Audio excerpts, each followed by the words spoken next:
चलिए भाई, ये रहा स्क्रीन पर, देखेंगे सभी बच्चे। अगला पॉइंट बच्चे, until unless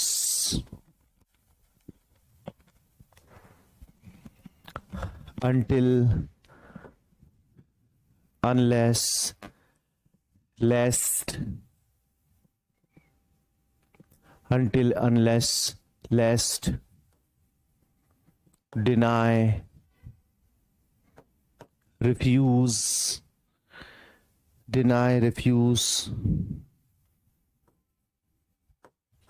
prevent forbid etc.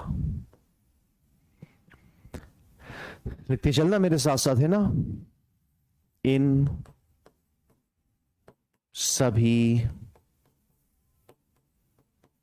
शब्दों के साथ, इन सभी शब्दों के साथ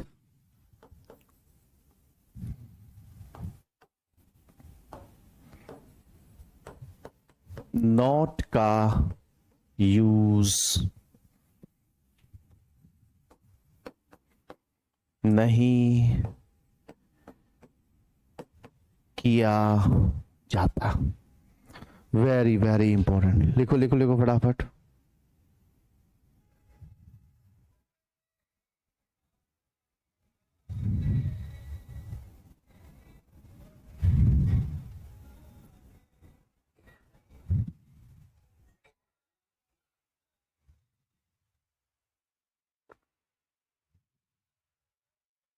क्लियर? चलिए,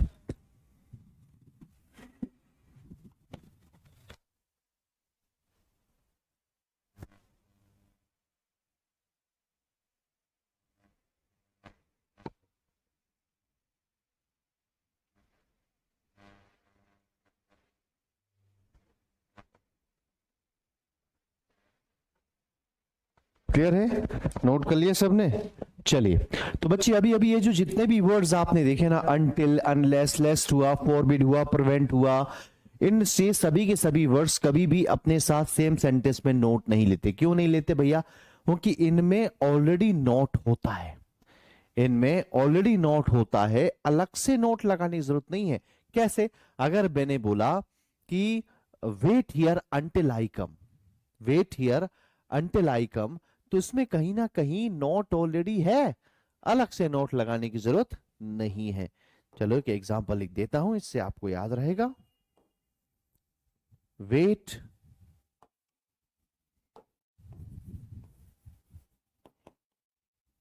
wait here until I do not come. तो क्या हो जाएगा बच्चे? यहां पर डू नॉट को हम हटा देंगे, क्योंकि ऑलरेडी अंटिल आया है, यानी वेट हियर अंटिल आई कम एकदम सही रहेगा। चलिए अगला पॉइंट, ये रहा स्क्रीन पर।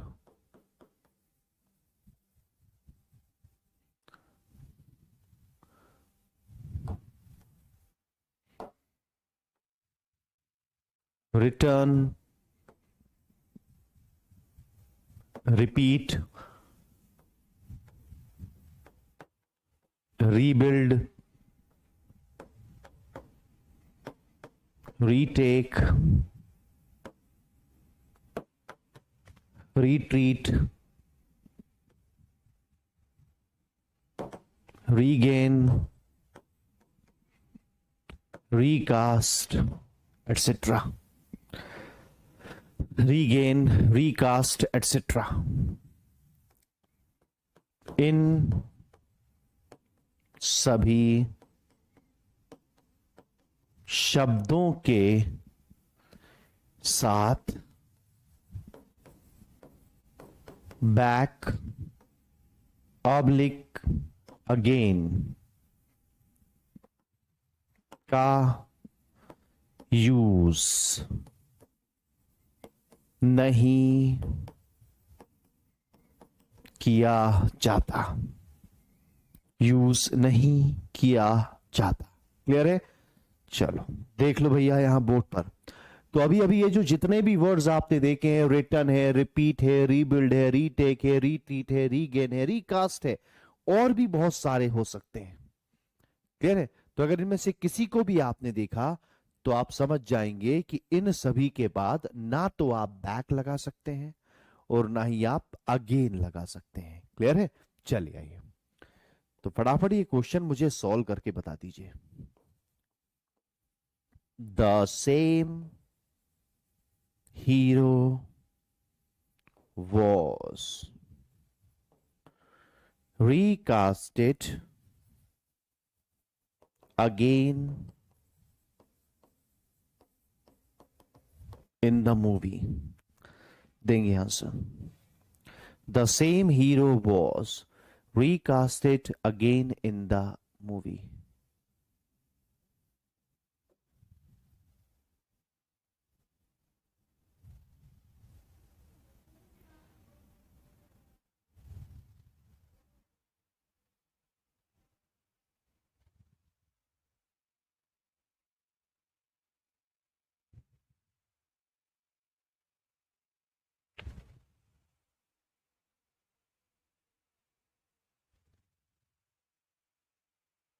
बहुत बढ़िया, बहुत बढ़िया, बढ़िया आंसर मेरे सभी बच्चे, बहुत बढ़िया, शानदार। तो क्या हो जाएगा बच्चे? रिकास्टेड आ गया है, यहां अगेन नहीं आएगा। लेकिन देखो तो सही, अगेन देखने में वहां बुरा नहीं लग रहा, लेकिन फिर भी वहां अगेन नहीं आएगा। अगला पॉइंट, अगला question.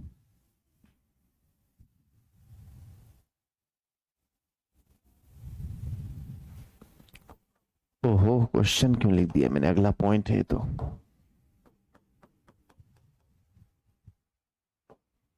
Mutual friend, mutual friend है ना, म्यूचुअल फ्रेंड। फिर से हम लोग जानते हैं, म्यूचुअल वर्ड हमने नॉर्मली सुन रखा है, ठीक है। फेसबुक पे हम ये वर्ड काफी देखते हैं, म्यूचुअल म्यूचुअल म्यूचुअल काफी देखते हैं। फेसबुक की म्यूचुअल फ्रेंड का मतलब होता है एक ऐसा फ्रेंड जो मेरा भी है, आपका भी, आपका भी, आपका भी, आपका भी, वो म्यूचुअल फ्रेंड है। लेकिन इंग्लिश ऐसा नहीं मानती। इंग्लिश बोलती है कि सुनो भाई, ये जो म्यूचुअल वर्ड है ना, ये म्यूचुअल वर्ड हमने सिर्फ दो के लिए बनाया है। कितनों के लिए बनाया है? दो के लिए बनाया है।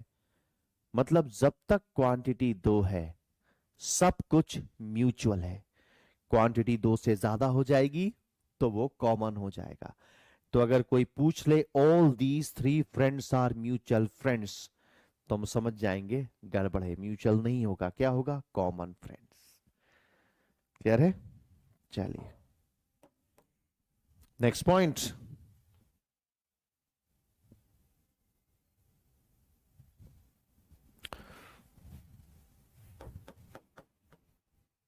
Suppose if I can.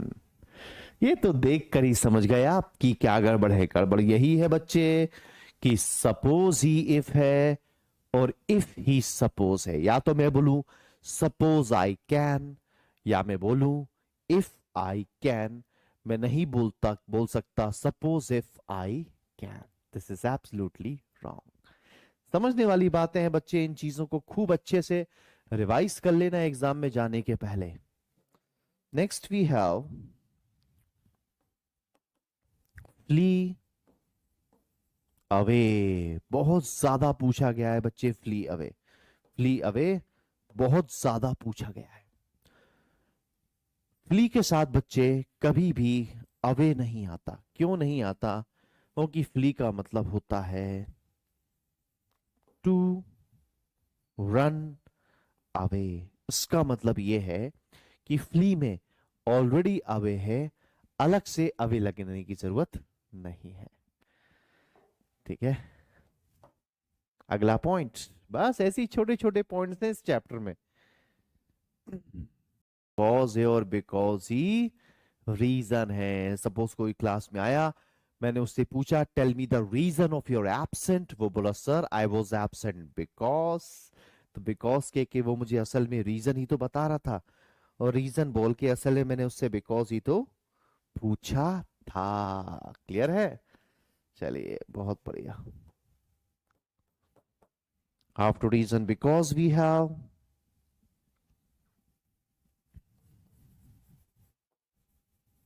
coward man oblique woman, coward man oblique woman।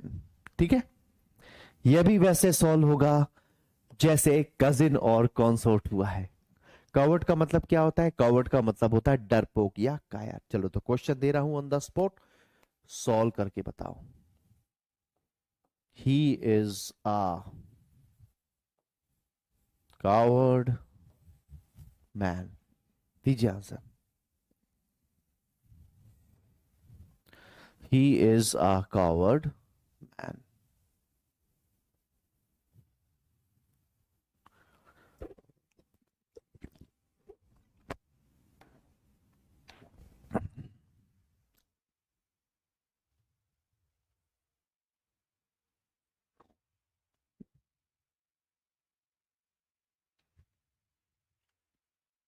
जल्दी जल्दी जल्दी जल्दी जल्दी जल्दी बता दो मुझे, क्या गड़बड़ है यहाँ पर। बहुत बढ़िया, बहुत बढ़िया। क्या कर देंगे भैया, यहां से हम इस मैन को डिलीट कर देंगे। क्यों? क्योंकि ही लिखा है, मतलब ऑलरेडी वो मैन ही है, कुछ और करने की जरूरत नहीं है। बहुत बढ़िया। Next point.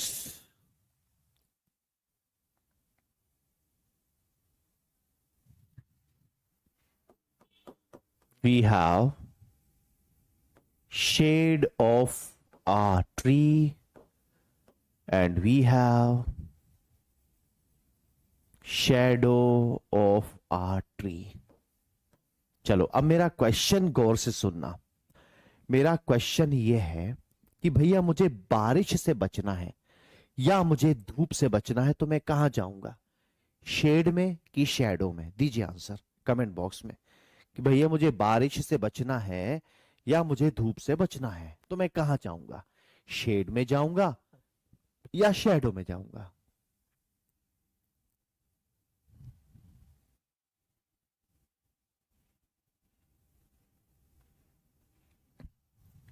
जल्दी।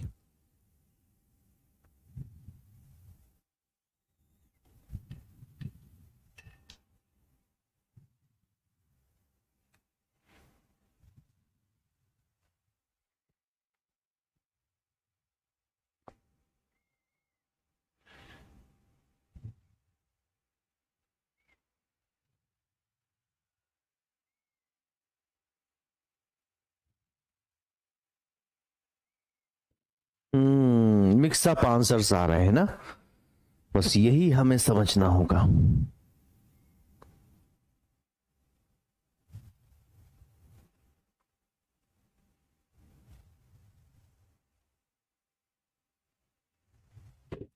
ठीक है, अब यहां समझिए।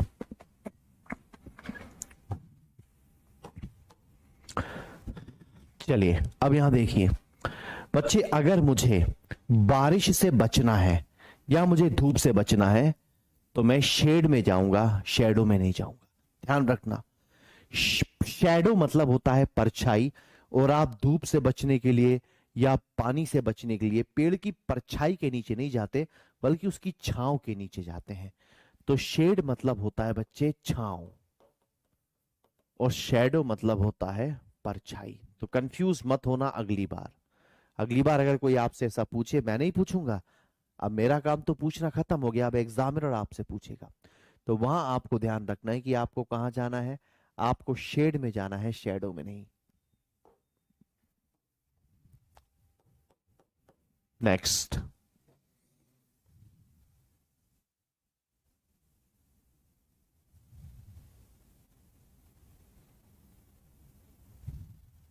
नेक्स्ट,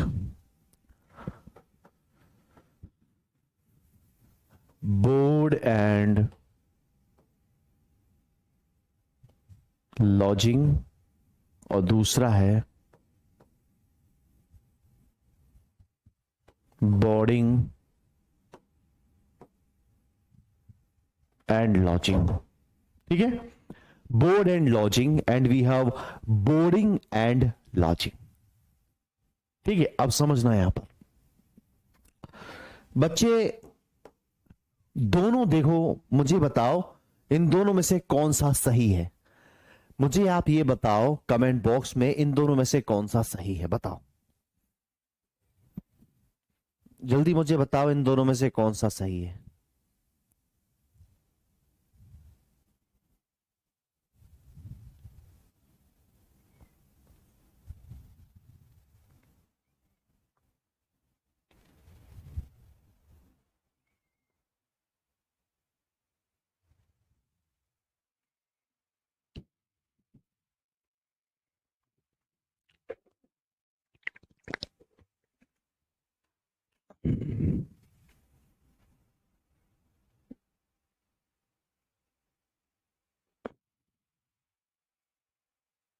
बहुत बढ़िया,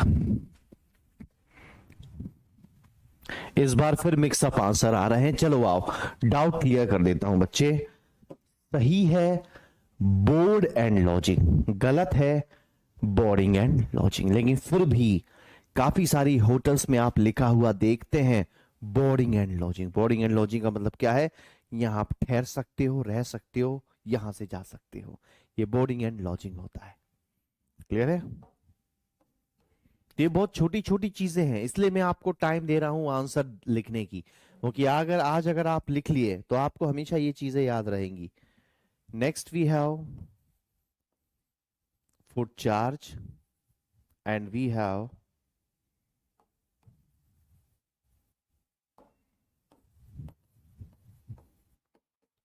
foot charge and we have fooding charge.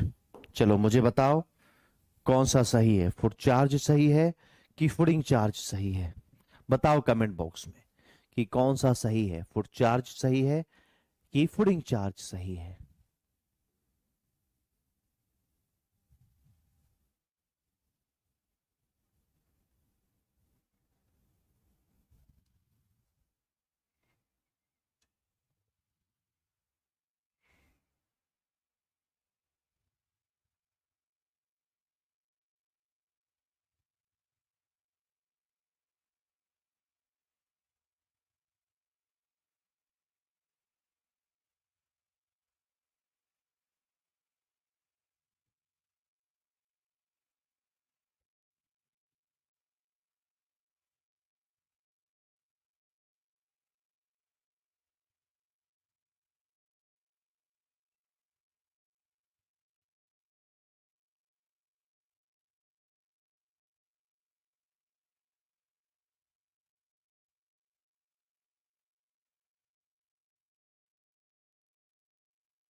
बहुत बढ़िया,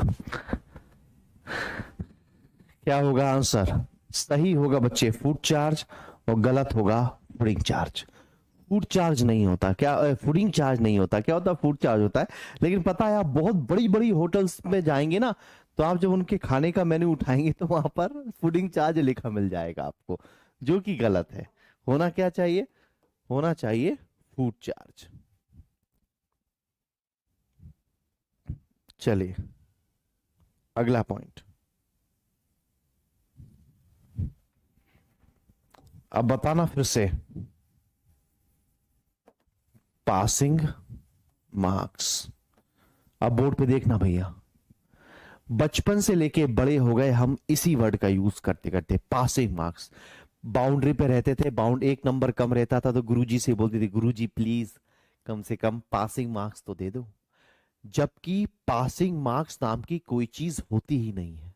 क्यों नहीं होती है, देखो मैं समझाता हूं आपको कि ये वर्ड गलत है।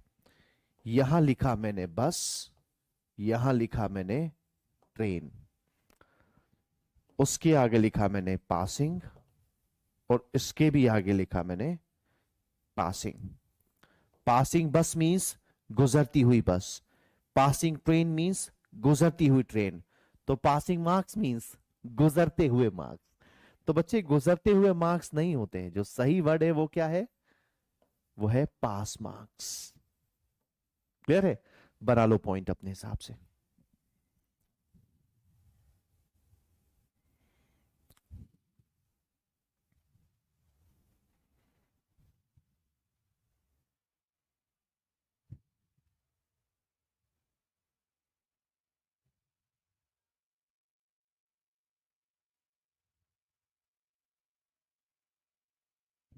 क्लियर है?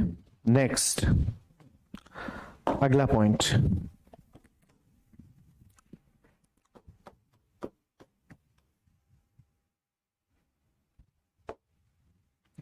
फैमिली मेंबर्स, है ना? फैमिली मेंबर, इसमें भी बहुत जोर जा रहे हैं, कहते हैं भाई ये मेरे फैमिली मेंबर है, जबकि फैमिली मेंबर वर्ड पूरी तरह से गलत है बच्चे। जो सही वर्ड है वो क्या होना चाहिए, वो होना चाहिए मेंबर्स ऑफ फैमिली। क्या होना चाहिए, मेंबर्स ऑफ फैमिली। क्योंकि जैसे आप बोलते हो ये मेरे फैमिली मेंबर्स हैं, यानी ये मेरे परिवार सदस्य हैं, जबकि हमें परिवार सदस्य नहीं बोलना, हमें क्या बोलना है, परिवार के सदस्य हैं, इसलिए मेंबर्स ऑफ फैमिली। नोट करिए।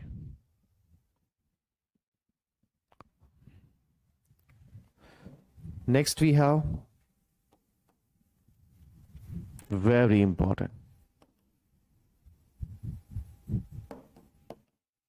English teacher.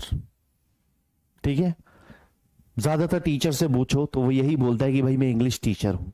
जब मैं पैरामाउंट में डेमो लेता हूं, पैरामाउंट में नॉर्मली इंग्लिश के फैकल्टी के डेमोज में लिया करता हूं, तो जब भी कोई पढ़ाने आते हैं तो मैं सबसे पहले सवाल उनसे यही पूछता हूँ कि सर आप क्या है, और वो जैसे ही बोलते हैं कि मैं इंग्लिश टीचर हूँ तो मैं उन्हें भगा देता हूँ। मैंने कि तुम नहीं पढ़ा पाओगे, जब तुम्हें ये भी नहीं पता तो फिर तुम बच्चों को पढ़ाओगे क्या। उन्हीं को सिलेक्ट करता हूँ जो वाकई सिलेक्ट होने के लायक है, पढ़ाने के लायक है। तो इंग्लिश टीचर, गड़बड़ क्या है वो देख लो बच्चे। बहुत टाइम से ये वर्ड हम यूज करते आ रहे हैं, आओ समझ लो। ठीक है, तो यहां मैंने एक वर्ड लिखा अमेरिका। अमेरिका एक प्रॉपर नाउन है। अमेरिका से अमेरिका का प्रॉपर एडजेक्टिव क्या बनेगा, अमेरिकन, यही बनेगा ना। उसके आगे लिखा मैंने बॉय। कैसा बॉय, अमेरिकन बॉय। कहां का लड़का, अमेरिका का लड़का। फिर मैंने लिखा इंडिया। इंडिया से क्या बनेगा, इंडियन। यहां लिखा मैंने गर्ल। कैसी गर्ल, इंडियन गर्ल। कहां की लड़की, इंडिया की लड़की। फिर मैंने लिखा इंग्लैंड। इंग्लैंड से क्या बनेगा, इंग्लिश। यहां लिखा मैंने टीचर। कहां का टीचर, इंग्लिश टीचर। कहां का टीचर, इंग्लैंड का टीचर। मैं दिखता हूं तो मैं इंग्लैंड का। मैं अगर एक साल फेयर एंड लवली के घोल में डूबा रहूं तो भी मैं इंग्लैंड का नहीं लगूंगा, है ना। तो फिर सही वर्ड क्या होना चाहिए बच्चे, सही वर्ड होता है टीचर ऑफ इंग्लिश। ये है सही वर्ड। यहां पर इंग्लिश नाउन है और यहां पर इंग्लिश ने एडजेक्टिव बन के गड़बड़ कर दी। ठीक है, वहां पर वो नाउन है, वो सही है। नोट करेंगे भाई सारे बच्चे।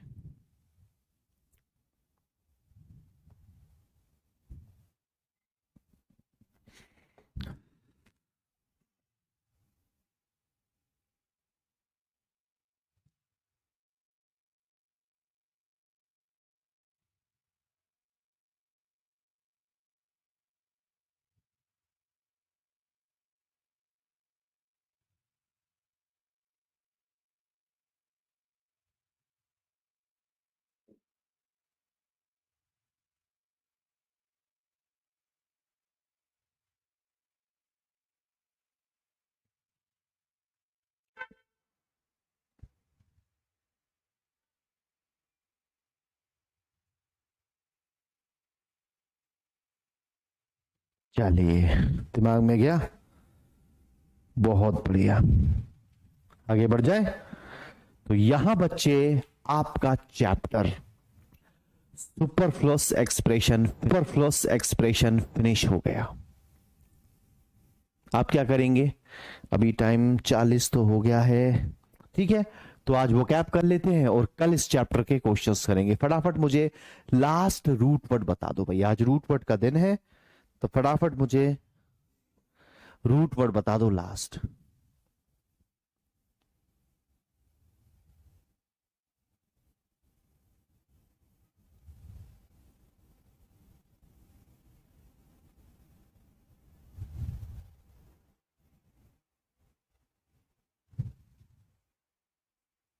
सर टीचर का डेमो बच्चे जो भी नए टीचर आते हैं ना, जैसे कोई नया आ गया, विवेक सर के पास टाइम नहीं है तो उन्होंने जैसे मुझे दे दिया। इसके पहले मैं जिस कोचिंग में था पैरामाउंट में, वहां पर ऑफलाइन के सारे डेमो में लिया करता था, ऑनलाइन के तो नहीं, ऑफलाइन के सारे डेमो में लिया करता था, है ना। ऑनलाइन के डेमो में नहीं लेता, वो विवेक सर खुद ही लेते हैं। जो ऑफलाइन के डेमो होते थे ना, तो वहां पे डेमो लिया करता था। टीचर ने जैसे ही पढ़ाना शुरू किया तो ये देख लिया करते थे कि भाई वो कैसा पढ़ाता है कैसा नहीं पढ़ाता। इसके पहले मैं पैरामाउंट कोचिंग में पढ़ाया करता था, मुखर्जी नगर। तो वहां ये देखा जाता था कि भाई टीचर पढ़ाने लायक है कि नहीं है।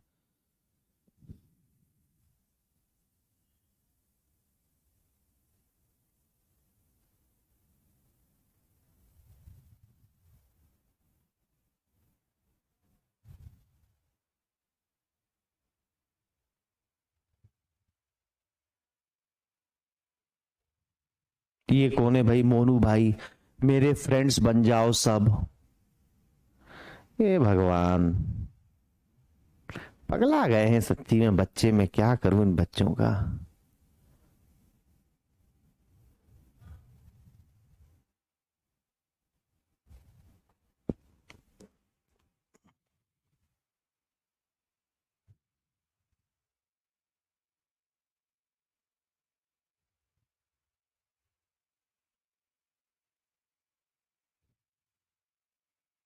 तो भी लास्ट रूट वर्ड क्या है हमारा, स्पेक था। ओके चलो स्पेक के आगे बढ़ जाए।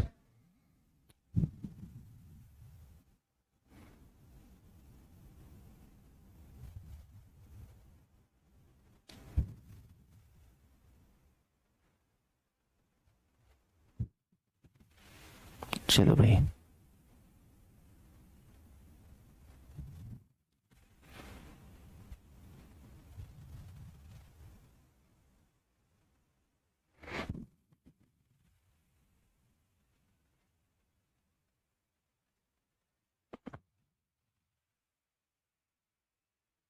स्पेक के बाद अगला वर्ड बच्चे हमारे पास जो आ रहा है वो है मोर, MOR, मोर। ठीक है, MOR, मोर। ठीक है, चलिए आइए देख लेते हैं। आप समझना है मोर को। मोर का मतलब क्या होता है, मोर का मतलब होता है, मोर का मतलब होता है डेड या नश्वर, है ना। मोर का मतलब क्या होता है, डेड होता है या नश्वर होता है। कोई भी चीज डेड है, खत्म हो गई, मतलब हम ये कंफर्म है कि वो चीज खत्म हो ही होगी, ही हो ही जाएगी, वो हमारे लिए MOR, मोर होता है। चलिए आइए वर्ड्स बनाना शुरू करता हूं मैं। लिखते जाएंगे मेरे साथ, है ना। मॉर्टल, मॉर्टल का मतलब ही होता है सबसे पहले नश्वर, यानी जो मर जाता है, जो मर जाता है, जो हमेशा जिंदा नहीं रहता। कहते हैं ना कि मैन इज मॉर्टल, इंसान मॉर्टल है, ये एक दिन मर ही जाएगा।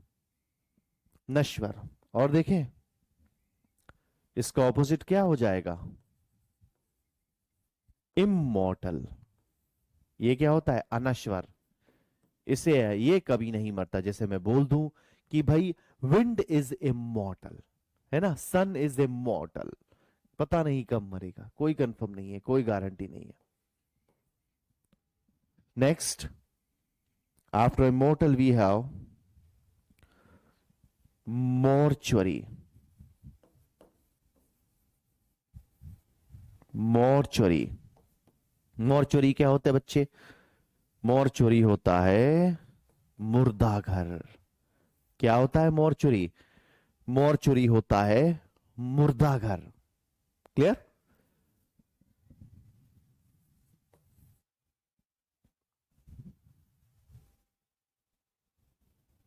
नेक्स्ट, मोरोस, है ना। मोरोस क्या होता है? मोरोस जो होता है बच्चे, हम ऐसे पर्सन को बोलते हैं जो इतना दुखी है। एक ऐसा पर्सन जो इतना दुखी है कि मरने जैसा लग रहा है। कहते हैं ना कि कैसा मरा मरा सा लगता है, वही है मोरोस, मरा सा लगने वाला। जो मरा सा लगता है वही मोरोस होता है। और देखिए भाई,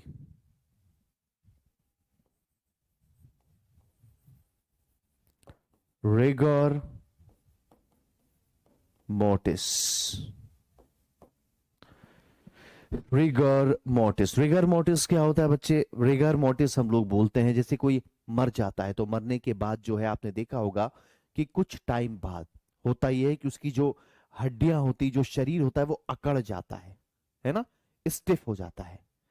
तो मरने के बाद शरीर का अकड़ना ही क्या कहलाता है? Rigour mortise. इंग्लिश में लिख देता हूं,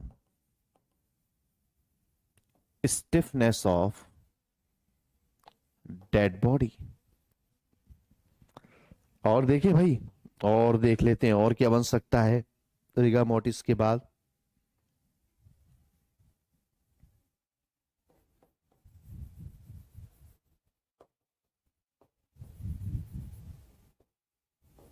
मोटिशन, मोटिशन, मोटिशन कौन होते हैं भैया? मोटिशन हम लोग बोलते हैं ऐसे पर्सन को जो क्रियाक्रम करवाते हैं। जैसे म्यूजिशियन होता है, म्यूजिशियन क्या करता है? म्यूजिशियन म्यूजिक बनाता है। तो मोटिशन कौन होता है? मोटिशन होता है क्रियाक्रम करवाने वाला पंडित, है ना। कुछ लोग ऐसे ना क्रियाक्रम करवाते हैं, लास्ट राइट्स करवाते हैं, वो। तो इसको भी इंग्लिश में लिख देता हूं, फुनरल एक्सपर्ट। तो मरने के बाद की सारी क्रिया करवाने वाला मोटिशन हो जाता है। और देखें,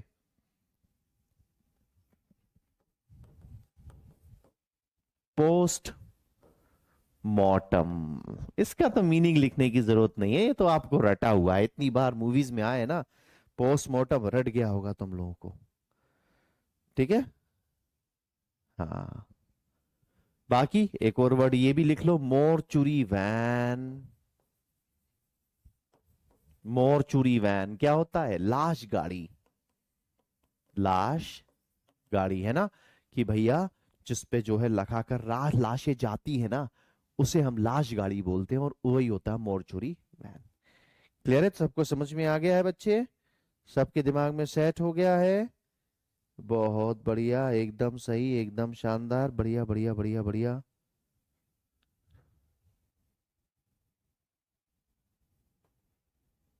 चलिए, बहुत बढ़िया,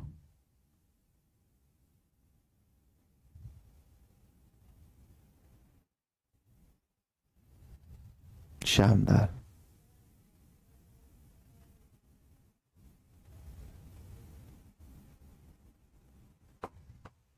चलिए, तो बच्चे आज के लिए इतना ही। अब कल क्या करना है हमें? कल हमें इस चैप्टर के क्वेश्चंस करना है। तो कल सारे बच्चे तैयार रहेंगे, हम करेंगे इस चैप्टर के शानदार क्वेश्चंस। क्लियर है?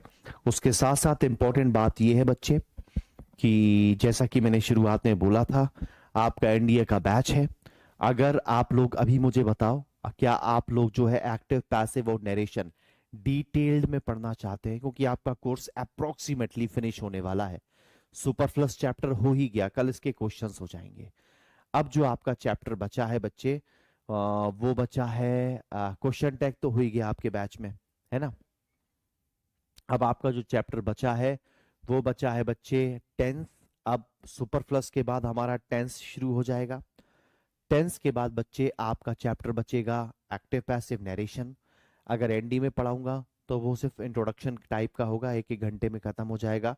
आपके एग्जाम में उतने ही पोर्शन से एरर बन के आता है, बेसिक कॉन्सेप्ट से। आपके एग्जाम में डायरेक्ट नहीं पूछा जाता, तो वो वैसे बन के आता है। ये हो जाएगा आपका क्या, आपका हो जाएगा ये एक्टिव पैसिव और नरेशन। उसके बाद एक छोटा सा चैप्टर बचेगा कंडीशनल, बस। उसके बाद हम लोग मॉक शुरू कर देंगे, उसके बाद आपके मॉक टेस्ट शुरू हो जाएंगे बच्चे। फिर धड़ाधड़ धड़ाधड़ धड़ाधड़ मॉक ही मॉक होंगे, डेली मॉक होने वाले हैं आपके। मजा आ जाएगा आपको मॉक करके। क्लियर है?